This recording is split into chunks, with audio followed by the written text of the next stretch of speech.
자, 하여튼 구모를 보고 나서 여기 써놓은 대로 하여튼 그 분석과 해설 요 작업을 좀 잘 해줘야 그래야 이제 자기 실력으로 반영이 돼가지고 점수가 오르는 이런 상황을 맞이할 거고, 해설을 듣거나 또는 해설지를 쳐다보면서 어떤 논리를 끄집어내는 거는 수학에서 수학 시험 보고 나서 그 다음에 이제 해설지 보는 거랑 똑같아.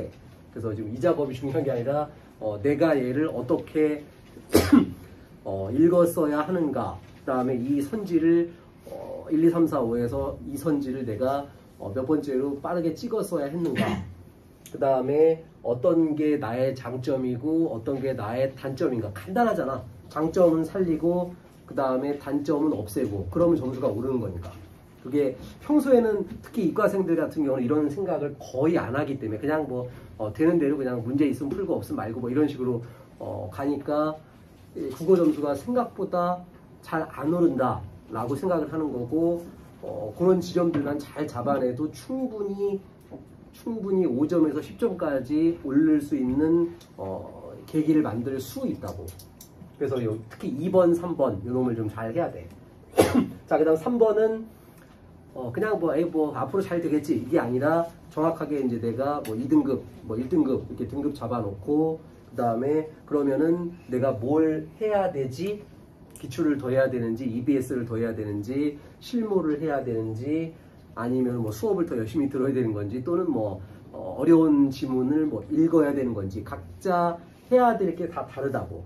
그 다음에 이과생들 같은 경우는 국어 공부를 잘 안 하기 때문에 할당 시간을 정해놓고 최소 1시간 이상은 국어에다가 쓴다, 이렇게 생각을 하고, 이런 것들을 좀 잘 적어놓은 다음에 국어 선생님들 한 2명이나 3명 정도 찾아가가지고 내가 구모를 이렇게 분석을 했다, 이게 지금 방향이 맞게 가는 거냐 아니면 잘못 가는 거냐 이런 거를 컨펌을 받으면 그러면 이제 자기 점수로 연결이 될 예정. 자, 시간 없으니까 일단 가장 많이 틀린 그 인터넷 그쪽으로 좀 가봅시다. 여기가 아마 오답률이 제일 높은 것 같아. 사실 그 이과생 입장에서 지문은 어렵지 않았지. 지문은 뭐 인터넷 내가 맨날 하는 거네. 그 다음에 내용도 보니까 기껏해야 둘째 단락, 셋째 단락에서 기술 지문에서 전형적으로 나오는 어떤 조건을 줬지. 값을 이렇게 하면 값을 만들 수 있다. 그것도 어렵지 않아. 어떤 값이 있었는데 절반으로 나눠서 가고 거기다가 그 덤핑인가 댐핑인가 걔를 곱하면은 끝. 대단히 간단한 이야기. 그 다음 마지막에는 적합도 화살표 세트. 이런 거 그냥 읽으면서 세 문제가 끝난 거지. 그래서 화살표 2문제, 계산하는 거 1문제 라고 간단하게 생각했는데 생각보다 뭐 15번, 16번, 심지어 17번도 오답률이 엄청나게 높은 이 문제는 솔직히 살짝 애매함. 아마도 5번 해가지고 이제 많이 틀린 것 같은데, 이제 항목이 수백 개가 넘는다. 그래서 넘쳤다. 그래서 물이 넘쳤다. 똑같은 거 아니냐 이렇게 출제한 거고, 출제는 하여튼 다르게 했지만 여러분들은 그렇게 생각을 한 거고, 출제자 입장에서는 물이 넘치는 거는 어떤 구체적인 사물을 지칭하는 동사고, 그 다음에 자정이 넘는 거랑 항목이 수백 개 넘는 거는 이건 추상적인 게 넘는 거다. 그래서 1번을 답을 준 것 같은데, 수능에서는 이렇게 아리까리하게 안 줄 듯. 그러니까 요거 틀렸다고 해가지고 어휘를 해야 되나 보다 뭐 이런 생각은 안 해도 될 듯. 그냥 지나가면 되고. 자, 우리는 16번 갑시다. 자, 16번 답을 찾는 게 중요한 게 아니라, 자, 16번 같이 이제 과학 지문은 이렇게 잘 안 나오고 기술 지문이 이렇게 나오지. 기술 지문에서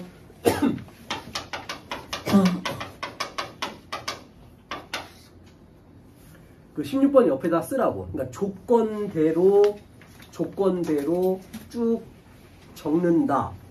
그 다음에 두 번째는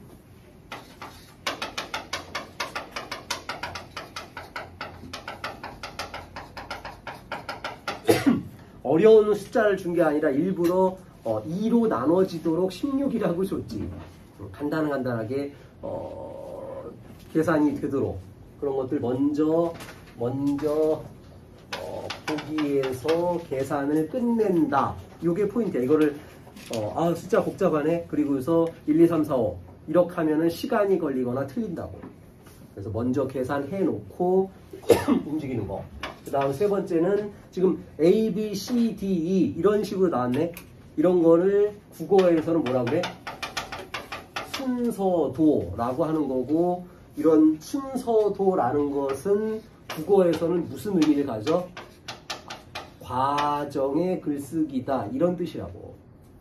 그러면 몇 번 얘기했지만 과정의 글쓰기는 뭘 답에서 묻는다고? 결과값을 묻는다고. 그러면 여러분들은 선지를 어떻게 해야 돼? 병신같이 A, B, C, D 이렇게 찾는 게 아니라 이렇게 찾는 것을 습관을 들이라고. 국어 영역은 이런 글쓰기 방식에서는 이걸 반드시 답을 줘야 되니까. 결과값을 답을 줘야 돼. 괜히 5번이 답이 되는 게 아니라고. 그래서 보기에서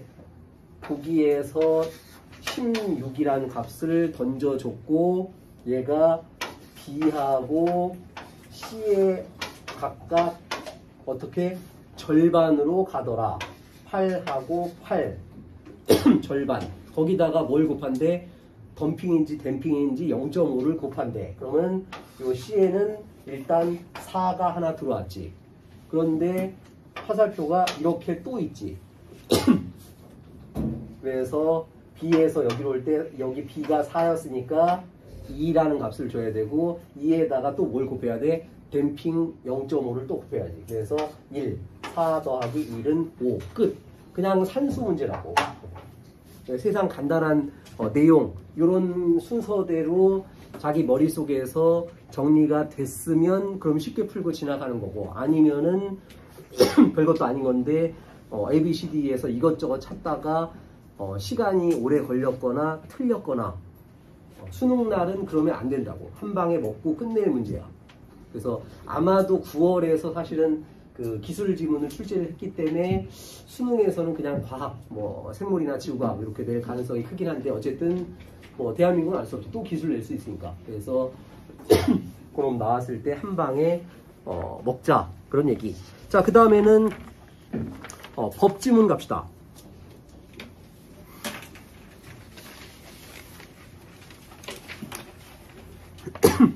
자, 법지문에서는 아까 요 얘기부터 해볼게. 법지문에서는 한 단락에 한 줄씩 내가 잘 표시했는가, 자기 지문 쳐다보면서 불러줄 테니까 자기 거랑 맞나 안 맞나부터 확인 좀 해봐. 자, 첫째 단락에서는 거기 셋째 줄, 넷째 줄 무상 처분 행위가 행해졌을 때 의사와 무관하게 결과가 번복될 수 있다. 이놈이 포인트.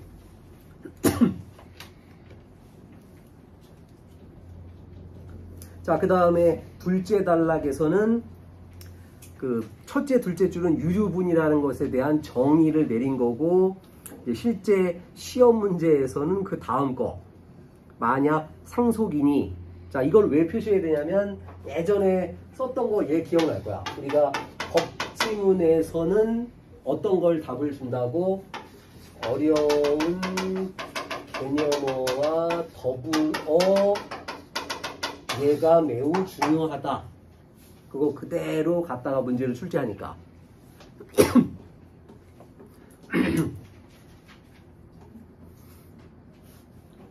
그래서 거기 둘째 단락은 셋째 줄, 넷째 줄, 만약 상속인이 자녀가 한 명이면 상속받을 수 있었을 이익의 2분의 1이 보장된다. 간단한 산수를 주잖아. 왜? 답에서 물어보려고. 아까 세 번째 기술 지문하고 똑같다고. 거기다가 예시로 4를 줬지. 그래서 4에다가 절반으로 떨어졌으니까 2, 거기다가 0.8을 곱했으니까 1.6, 이런 식으로. 그 다음에 문제에서도 16 절반으로 나눴으니까 8, 거기서 또 절반이 되니까 4, 이런 식으로 간단한 숫자를 괜히 주는 게 아니라 국어 영역에서는 그거 산수 좀 해봐 하고서 던지는 거니까 아예 지문 읽으면서 표시해 놓고 나중에 보기 문제 나왔을 때 그대로 적용해서 먹으면 돼. 그리고 그런 문제들이 전부 다 뭐다? 아마도 여기서도 거기 13번하고 아까 16번, 이게 아마 오답률 1위, 2위, 실제로는 아마 17번이 오답률이 높을 것 같긴 한데 걔는 어리니까 어차피 무시해버리면 되고. 하여간 읽을 때 법지문에서는 사례 요거 무시하지 말자. 그거 다시 한번 머릿속에다가 기억. 자, 그 다음에 셋째 단락에서는 맨 끝에 여기는 뭐 한 줄이라기보다는 그 조건 몽땅 이 유류분 부족액을 받을 때 돈이 아니라 물건이나 주식처럼 돈 이외의 재산이라면 처분된 재산 자체가 반환 대상이 되는 게 원칙이다.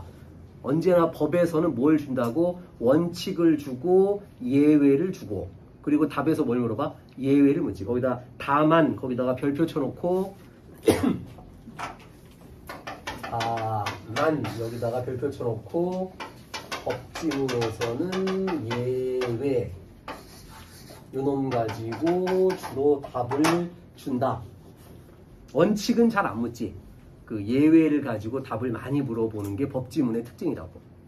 그래서 여기다가 좀 표시를 했어야 되는 거고, 다만 재산을 반환하는 게 불가능하면 돈으로 반환한다. 또한 재산 자체 반환이 가능해도 합의하면 돈으로 반환될 수 있다.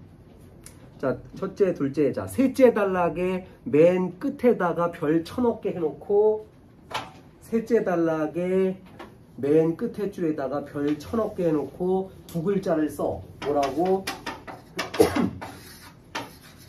추론이라고 쓰라고.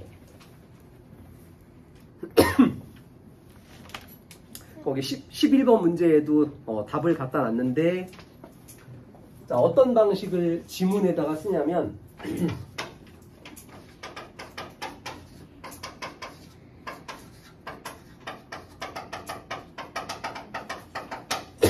지문에다가 이렇게 준다고. A와 B 중에서 B를 할 수 있다 라고 일부러 쓰는 거라고. 그러면은 답에서 뭘 묻냐면, 자, A하고 B 중에서 B를 할 수 있대. 그럼 답에서 당연히 뭘 묻겠어? A도 된다. 얘를 답을 주는 거라고. 그게 11번의 4번 답지라고. 그러니까 돈으로 반환할 수 있다는 얘기는 물건으로 반환 가능하다. 똑같은 얘기지. 똑같은 얘기인데 지문에는 돈 얘기만 써놨어. 일부러 엿먹으라고. 요거 추론하라고. 국어 영역 추론 기껏해야 이 정도 수준이야. 절대 어려운 거 아니니까 실제 근데 요 정도 별거 아닌 건데 이런 방식으로 문제 출제하는 거는 극히 드물어. 이런 거는 극히 드물어. 그냥 있는 거 가지고 일치 불일치 보통 이렇게만 출제하지. 이런 간단한 추론인데 이거는 작년부터 나온 거기 때문에 기출도 거의 없어. 할 수 없이 이제 실무 같은 걸 보다가 이런 게 발견되면 같이 이제 수업 시간에 좀 풀어보는 거고, 하여튼 괜히 평가원 시험이 아니야. 시그널을 준 거야. 얘들아, 수능에서 요 방식의 내용을 독서 지문에서 줄 거야. 답 찾을 때 반드시 활용해. 그러니까 국어를 우리가 지금 왜 얘를 하냐면은 어차피 그냥 단순 일치고 말고 오답률 높은 애들 이런 문제들에서 내가 지문 읽으면서 어디에 밑줄 치고 그 다음에 문제를 풀면서 어떤 솔루션으로 한 방에 딱 찍고 지나갈 거냐. 지금 이게 핵심 포인트거든. 그래서 지금 두 가지, 요 16번하고 13번하고 그 얘기에서 포인트를 잘 짚어야 돼. 요 얘기는 지금 11번 얘기하는 거고. 자, 그 다음에 마지막 단락을 보면, 자, 유류분 부족액 얘를 계산할 때 도대체 어떻게 하냐. 취지에 비추어서 상속 개시 당시의 시가를 기준으로 한다. 그래서 부족할 때 첫 번째 상속 개시의 시가. 자, 그런데 노력이 생기면 무상 취득의 시가. 그 다음에 3번 지분을 계산할 때는 다시 상속 개시의 시가 이런 방식으로 마지막에다가 일부러 장난질 쳐놓고 그게 13번 문제지. 그래가지고 이런 게 잘 정리가, 난 이런 거 정리 잘 밑줄 치면서 잘 할 수 있어, 난 13번도 쉽게 풀었어, 이런 사람들은 지금처럼 하던 대로 하면 돼. 그런데 지문 읽으면서 그냥 대충 밑줄 쳐놓고 13번 갔더니 아 젠장 뭘 물어보는 거지? 헷갈린데? 이래가지고 잘 안 됐던 사람들은 솔루션을 다시 한번, 자 13번 옆에다가 솔루션 다시 한번 써줄게. 자 13번 같이 사례 문제, 특히 법 또는 경제 지금 9월 달에 경제를 냈다는 얘기는, 아니 법을 냈다는 얘기는 작년 수능이랑 비슷하게 수능에서는 이제 경제 가능성이 좀 훨씬 더 커진 이런 상태. 이거 어쨌든 간에 이렇게 사례 문제를 주면 어떻게 한다고? 반드시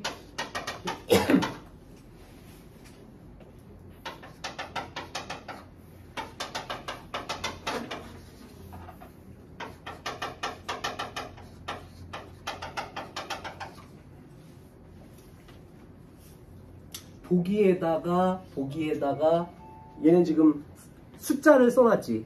뭔 얘기야? 이거 먼저 계산해 라고 시그널을 주는 거라고. 그래서 자 소유하게 되었을 때 그러니까 요게 1번이 300원 이렇게 된 거고, 그 다음에 아니지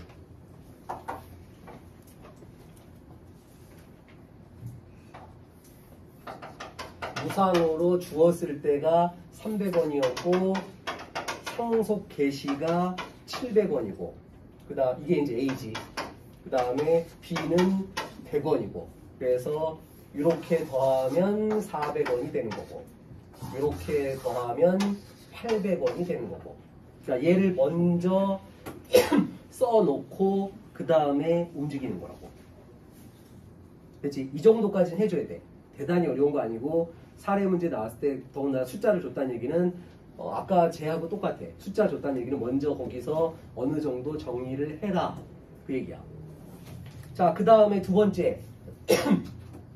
그 다음 두 번째는 예전에 이쪽 반은 지금 요 얘기를 했는지 안 했는지 기억이 안 나는데, 자 BIS 지문 내가 맨날 얘기하는 거기에 보면은 바젤 1, 2, 3 해가지고 이거 수능 지문 기억나지?